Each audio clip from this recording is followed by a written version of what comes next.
دراصل الازہر کا جو سلیبس ہے، جو نصاب ہے، وہ بہت حد تک زمانے کے تقاضوں کو ملحوظ رکھ کے بنایا گیا ہے. ٹھیک ہے. اور ہم یہ محسوس کرتے ہیں کہ یہاں جو دینی تعلیم کا نظام ہے اس میں کہیں نہ کہیں یہ کمزوری محسوس کی جاتی ہے کہ اس میں زمانے کے تقاضوں کو نظر انداز کر دیا گیا. اور یہی وجہ ہے کہ ہمارے نصاب کو پڑھ کر جو بچہ فارغ ہوتا ہے، جو عالم بنتا ہے، جو داعی بنتا ہے، وہ دعوتی میدان میں، تبلیغی میدان میں یا اسلامی علوم کے میدان میں اس معیار کا یا اس سطح کا نہیں ہوتا جس معیار یا جس سطح پر الازہر یونیورسٹی یا دوسری جو عالمی جامعات ہیں وہاں سے فارغ ہوتا ہے. اور اس کی گنجائش ہے یہاں پر، اور اس پر غور و فکر بھی ہو رہا ہے. دانشور بیٹھ کے بات کرتے ہیں اس پر، اور تبدیلی لانے کی کوشش کی جا رہی ہے کہ کم سے کم ایک جو عالم 8 سال یا 10 سال پڑھ کر فارغ ہو، وہ زمانے کے جو تقاضے ہیں اسلام کے حوالے سے. ہم قرآن کریم کی سائنسی تفسیر، جی یہ ایک مقالہ آپ کا ہمارے سامنے آتا ہے. یہ چیزیں جو اگر یہ چیزیں شائع ہوں تو ہمارے ہاں جو نوجوان نسل ہے اس کو ایک چیز ایسی ملے گی کہ وہ اسے دیکھ سکے گا اپنے دور کے تعلق سے چیزوں کو. اور دیکھیے، دعوت کے سلسلے میں سب سے اہم نقطہ یہ ہوتا ہے کہ دعوت جن لوگوں کو دی جا رہی ہے، اگر وہ دائی کی زبان نہیں سمجھتے، دائی ان کے اسلوب سے واقف نہیں ہے، دائی اپنی دعوت کو ان کے ذہنی سطح کے مطابق پیش نہیں کر پا رہا ہے، تو وہ دعوت مؤثر نہیں ہوتی. صحیح. ایک بہت ہی معتبر اور محترم شخصیت ناظرین ہمارے ساتھ ٹیلی فون لائن پر ہیں. ہم نے انہیں زحمت دی ہے ٹیلی فون لائن کے لیے. آپ انتہائی محترم شخصیت، یقیناً ہم سب کی ہر دل عزیز شخصیت ہیں. خوش خیال، خوش بیان، معروف ممتاز عالم دین علامہ ڈاکٹر کوکب نورانی اکاڑوی صاحب، السلام علیکم. جی وعلیکم السلام. کیسے آپ؟ خیریت سے ہیں؟ طبیعت ٹھیک ہے؟ الحمدللہ، بہت شکریہ. اسید الحق صاحب تشریف فرما ہیں، کیا کہیے گا ان کے حوالے سے؟ مبارک آپ کو ماشاءاللہ کہ آپ نے ایک شہزادے کو اپنے روبرو بٹھایا ہوا ہے. جی ہاں. یہ بتائیں تسلیم صاحب، آپ نے کبھی بدایوں کے پیڑے کھائے ہیں؟ سنے ہیں جی بہت.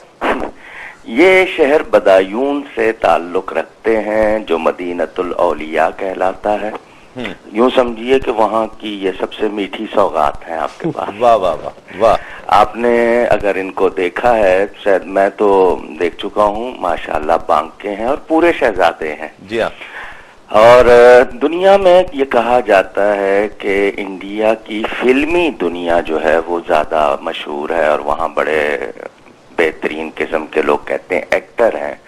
تو میں کہتا ہوں کہ ابھی آپ کو انڈیا کی علمی دنیا سے واقفیت نہیں کہ وہاں کیسے کیسے شہزادے ہیں. صحیح. تو یہ علمی دنیا کے ایک بڑے اچھے ستارے ہیں اور ان کا پورا گھرانہ مجھے یاد نہیں ہے کتنی صدیوں سے علم و ادب اور شعر اور تصوف بلکہ رہنمائی دین و ملت کی اس کے حوالے سے بڑا مشہور. ان کے ایک بزرگ، ان کا لقب ہے تاج الفحول.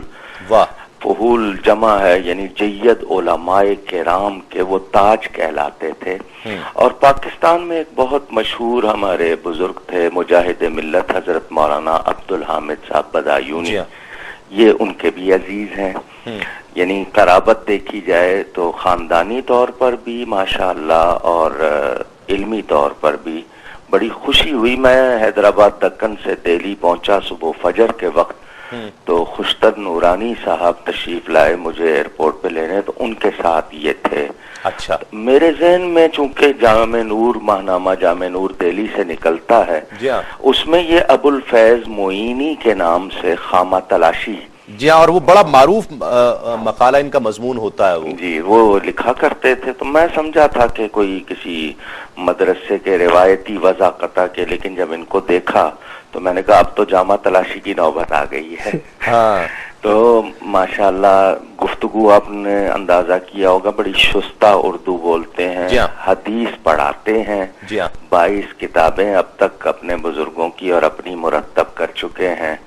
اور خوشی ہے کہ درسگاہ اور خانقاہ کا سلسلہ جو لوگوں کی نظر میں یہ ہے کہ وہاں سے اٹھتے جا رہے ہیں لوگ، یا وہ آب و تاب نہیں رہی. وہ ایک انحطاط کا جو شکار نظر آتی ہے. ایسے نوجوانوں کا اٹھنا، تو یہی چراغ جلیں گے تو روشنی ہوگی. بڑی محبت، بڑی محبت. علامہ ڈاکٹر کوکب نورانی اکاڑوی صاحب ہمارے ساتھ ٹیلی فون لائن پر تھے، اور آپ کی رائے بڑی مستند سمجھی جاتی ہے، معتبر سمجھی جاتی ہے. بڑی محبت کا اظہار انہوں نے مولانا سے کیا ہے. بڑا مشکل ہے اس بات کا جواب دینا لیکن میں آپ سے پوچھنا چاہتا ہوں، تحقیق ہے، تنقید، تحریر آپ کا حوالہ، تدریس آپ کا حوالہ، شعر سے آپ کا شغف، شعر آپ کہتے ہیں، کس سے زیادہ پیار ہے؟ یہ سوال تو ایسا ہی ہوا کہ آپ کسی کے 3 یا 4 بچے ہوں اور اس سے پوچھیں کہ ان بچوں میں کون زیادہ پیارا ہے. لیکن انسیت کسی سے ہوتی ہے کہ میں اگر مجھے کبھی ایسا موقع آیا کہ مجھے ایک چیز کو چننا پڑے تو میں اس کو نہیں چھوڑوں گا.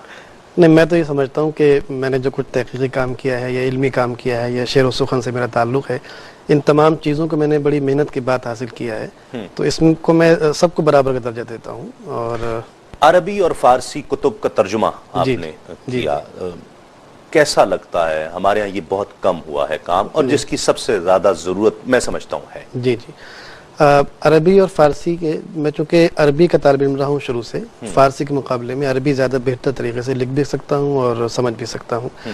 تو کوشش یہ تھی کہ جو عالم عرب میں جو نئی تحقیقات سامنے آ رہی ہیں، نئے نئے موضوعات پر لوگ لکھ رہے ہیں، تو کم از کم ہندوستان میں اردو پڑھنے والوں کو